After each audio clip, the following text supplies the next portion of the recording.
दोस्तों नमस्कार। आज मैं आपको हमारे भारत वर्ष में किस प्रकार से जाति प्रथा का विकास हुआ उसके बारे में कुछ बताना चाहता हूँ।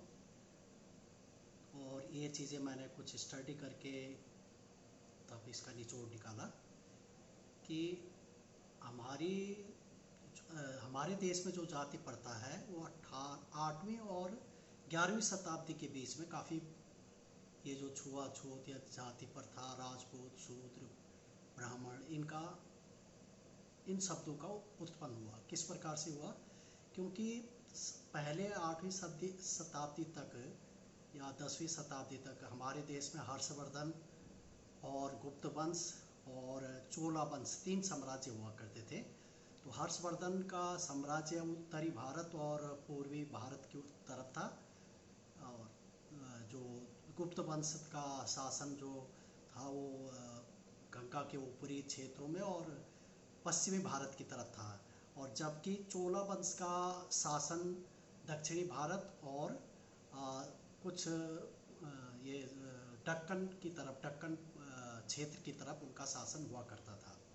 इस प्रकार से 10वीं शताब्दी तक इन साम्राज्यों का धीरे धीरे अंत होता गया और नए नए छोटे छोटे साम्राज्यों की उत्पत्ति हुई। इनमें से एक पाल वंश है। तो पाल वंश का शासन जो था वो पूर्वी भारत और गंगा के पूर्वी तटों तक रहा। दूसरा था प्रतिहार वंश। प्रतिहार वंश का जो शासन था वो पश्चिमी भारत और जो ये पश्चिमी भारत और जो गुजरात साइड था, इस तरफ जो समुद्री तट था, यहाँ तक इनका शासन था। और तीसरा था राष्ट्रकूट। इनका शासन गोदावरी, कावेरी और दक्षिणी भारत की तरफ और दक्षिणी समुद्री तटों तक इनका शासन था। इस बीच में छोटे छोटे शासक ताकतवर होने लग गए। इन्होंने जो है आपस में ये लड़ने लग गए। ये तीनों वंश आपस में लड़ने लग गए और इनके जो शासन काल में इन्होंने जो सेना रखी थी, जो हूण जाति अरब कंट्रीज से आए थे, तो ये लड़ाकू थे। उन जो व्यापार संबंध होता था भारत के साथ, उन व्यापारियों के ये रक्षक हुआ करते थे, उनकी रखवाली करते थे। इस प्रकार से धीरे धीरे ये भारत में भी रहने लग गए। तो ये हूण कहलाए, हूण। और इन हूणों ने फिर जब ये राजकूट या और जो साम्राज्य थे, इनमें इनके राजाओं के यहाँ नौकरी करना भी प्रारंभ कर दिया था, ये सेना के रूप में, और उनके रक्षकों में इनकी नियुक्ति हुई। इस प्रकार से इसी युग में मंदिरों का भी विकास हुआ। जैसे राष्ट्रकूट जो साउथ की तरफ थे, इन्होंने मंदिरों पे भी काफ़ी ध्यान दिया। और मंदिरों में जो पुजारी थे, पूजा के लिए रखे गए, उनको ब्राह्मण बोल के इनको पुजारी के रूप में रखा। और अपने मंत्रिमंडल में भी इनको मंत्री के रूप में रखा। इनको थोड़ा पढ़े लिखे विद्वान समझ के इन्होंने रखा। और इस प्रकार से ब्राह्मण शब्द की उत्पत्ति हुई, मंदिरों का विकास हुआ। और मंदिरों की रखवाली जो इन ब्राह्मणों के पुजारियों के हाथ में सौंपी गई, और इन पुजारियों को बदले में अच्छी भूमि दान के स्वरूप देने लग गए। धन दौलत भी इनके पास काफ़ी दान में आने लग गया था। और इस प्रकार से ये धीरे धीरे ताकतवर होते गए। और इन्होंने भी अपनी अंगरक्षक रखने लग गए, अपने कृषि के लिए लोगों को रखने लग गए, और अपने संबंधियों के लिए भी कृषि और रक्षक के तौर पे लोगों को ये रखने लग गए। तो इस प्रकार से इनका फिर धीरे धीरे राजवंश के तौर पे इन्होंने भी सारी सुविधाएं प्राप्त कर ली थी, और अपना धीरे धीरे विकास करके ये अपने आप को राजा घोषित करने लग गए, जो ये मंदिर के पुजारी थे। इस प्रकार देखा होगा आपने कि बंगाल साइड में कई या दक्षिणी भारत में कई साम्राज्य ब्राह्मणवादी थे, ब्राह्मण लोग थे। तो इस प्रकार ब्राह्मण शब्द की उत्पत्ति होकर धीरे धीरे ब्राह्मण जाति कहलाई। इसी प्रकार से जो अंगरक्षक थे, तो ये हूण थे। हूण धीरे धीरे सेना में भर्ती होने लगे, सेनापति बने, और राजाओं ने इनको छोटे छोटे सूबों के रखवाली के लिए, कर वसूली के लिए भी नियुक्त किया। और इन्होंने फिर अपने को ताकतवर बना लिया और इस प्रकार से इन्होंने भी छोटी छोटी अपनी रियासतें कह सकते हैं और सेना भी रखने लग गए, अंगरक्षक भी रखने लग गए। और इस प्रकार से इन्होंने भी एक राजवंश के तौर पे इनका भी विकास होने लग गया। और इस प्रकार आपने देखा होगा कि छोटे छोटे सूबों के भी मालिक ये राजा के तौर पे बन गए। और इन्हीं में से एक जाति निकली जिनको सेना में भर्ती नहीं मिली या कुछ इस प्रकार से जो हुए थे, वो धीरे धीरे घुमक्कड़ बन गए। तो ये घुमक्कड़ अपने आप को जाट कहलाते थे, जाट बोलते थे इनको। तो फिर ये उत्तरी भारत में ये या मध्य भारत में इनका काफ़ी विकास होने लग गया। ये कृषि पर इनका मुख्य वो था, कृषि पे ज़्यादा ध्यान देते थे और इस प्रकार से इन्होंने कृषि का विकास किया। तो जो उत्तरी भारत या पंजाब रीजन जो है, सिंध रीजन, इस तरफ जाट लोग धीरे धीरे कृषि की तरफ आने लगे। ये भी एक किस्म के राजपूत थे।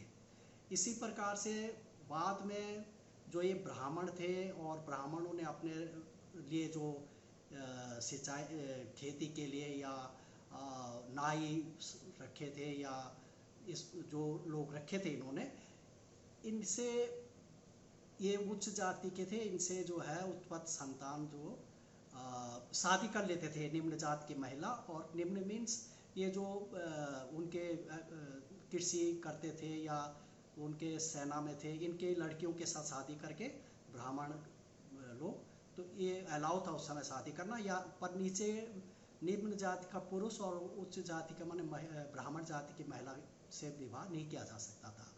तो इनसे उत्पत्ति जो संतान हुई, इनको एक कायस्थ कहलाए और या शूद्र कहलाए। ये तो शूद्र कहलाए। अब शूद्रों में भी इस प्रकार से कई लोग वो हुए, कुछ कृषि पे ध्यान देने लग गए, कुछ आपके जानवरों की खाल उतारने में और जानवरों के पालन पोषण में, जूते बनाने में, इस प्रकार से कुछ लोग उधर लग गए। तो जो ये काम करने लग गए, इनको ये धीरे धीरे इनको ये अछूत मानने लग गए, दलित मानने लग गए। और इस प्रकार से दलित शब्द का उत्पत्ति हुई और धीरे धीरे इनसे ये इतना छुआछूत करने लग गए कि ये बाद में ये इस जाति का धीरे धीरे विकास होना ख़त्म हो गया। लेकिन इन्हीं के साथ जो शूद्र थे, जो जिन्होंने ये जानवरों की बलि या जानवरों के खाल से जूते बनाने इस कार्य को नहीं किया, जो इरिगेशन माने सिंचाई या अन्य कार्यों में लगे रहे, कृषि कार्यों में, तो ये शूद्र कहलाए। और बाद में ये धीरे धीरे जो है ये इनमें भी अलग अलग किस्म के जातियाँ उत्पन्न हुई। वैष्णव जाति जो कायस्थ या वैष्णव, इस तरह से इनमें भी जातियाँ उत्पन्न हुई। जो व्यापार करने लगे उनको कायस्थ बोला गया। और इसी प्रकार से राजपूतों में भी बाद में जो राजपूत जाट साम्राज्य जाट थे, इनमें भी 4 किस्म की जाति उत्पन्न हुई। जो जाट थे उनमें भी अलग अलग, जैसे परिहार, पवार और इस प्रकार से ये अलग अलग जाट हुए। और अब जो एक और गुलाम शब्द है, गुलाम जो रहे, वो एक अलग वो थे, अलग जाति उत्पन्न हुई थी गुलाम की भी। तो गुलाम वो थे जो जेलों में कैदी थे या जो कर नहीं दे पा रहे थे, तो गुलाम हुआ करते थे। तो ये राजाओं की रक्षा के लिए जब लड़ाई होती थी तो इनको सेना में लड़ाई के लिए भेज दिया जाता था। और इस प्रकार से जिसने अच्छा युद्ध किया या राजा की रक्षा की, तो उसको फिर गुलामी से मुक्त किया जाता था। और इस प्रकार से जो महिलाएं गुलाम होती थी, क्योंकि उस समय कृषक जो अपना कर नहीं दे पाते थे, तो अपने बच्चों को या अपनी औरतों को बेच दिया करते थे अपना कर उतारने के लिए। तो अब इन महिलाओं से जब शासन पक्ष का की कोई संतान हो जाती थी, तो फिर इन महिलाओं को भी मुक्त किया जाता था। तो इस प्रकार से ये गुलाम लोग भी बने। तो अब हम निचोड़ ये निकालते हैं कि ये जो शूद्र हैं या राजपूत हैं या जाट हैं, ये हमारे 8वीं शताब्दी से और 12वीं शताब्दी के बीच की उत्पत्ति है। तो इस प्रकार से ये कोई ऐसा नहीं है कि ये ईश्वर के भेजे हुए हैं या ईश्वर ने बनाई है ये जात प्रथा, नहीं, ये हमने ही बनाई है और हमारे कार्यों से बनी है। उनके कार्य किस प्रकार से थे और क्या कार्य करते थे, जो तगड़े मजबूत लोग थे, जो सेना में भर्ती हो सकते थे, उन्होंने धीरे धीरे अपनी राज प्रथा बनाई, अपना शासन बनाया, अपना राज्य बनाया और छोटे छोटे सूबों के मालिक बन गए और इस प्रकार से राजपूत राजा बने। और उसी प्रकार से ब्राह्मण राजा भी बने, क्योंकि ब्राह्मण कोई ऐसा नहीं कि ईश्वर ने बनाया या ऊपर से जाति बन के आई है। इनको पूजा के लिए मंदिरों में रखा गया था और राजा अपने मंत्री के तौर पे इनको रखता था। तो इस प्रकार से इनको दान स्वरूप भूमि दी जाती थी, धन दिया जाता था। इसी धन और दान की गई भूमि पर सिंचाई करके धन इन्होंने प्राप्त किया, अपने धीरे धीरे मजबूत बनते गए और बाद में इन्होंने भी अपने आप को एक छोटे से सूबे का मालिक बना दिया। फिर ये राजा घोषित हो गए, राजा की सारी कार्यविधि ये करने लग गए। ये अब इस प्रकार से हमारे देश में ये जाति प्रथा की उत्पन्न हुई है। तो जो हमारे ही गलती है, हमारे ही सोच थी, हम ही लोगों की सोच थी कि किस प्रकार से हम जाति प्रथा में आ गए। और यही चीज़ देखा जाए तो अरब कंट्रीज़ में या यूरोपियन कंट्रीज़ में या ये ईस्टर्न साइड में जैसे चाइना, इस साइड ऐसी व्यवस्था नहीं हुई और इधर हम इन जातियों को नहीं देखते।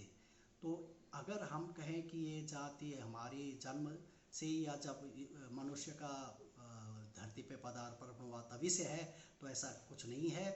अगर होता तो ये यूरोप में भी होता, अरब कंट्रीज़ में भी होता और ईस्टर्न साइड में भी होता, उत्तरी भारत में भी, उत्तरी एशिया में भी होता। ऐसा कुछ नहीं, सिर्फ ये भारत में हमारी राजाओं की प्रथाओं ने और किस प्रकार से ये हम इन जातियों में बट गए, ये कहानी है। तो अगर आपको अच्छी लगे तो प्लीज़ सब्सक्राइब करना, शेयर करना और लाइक ज़रूर करना प्लीज़। Thank you.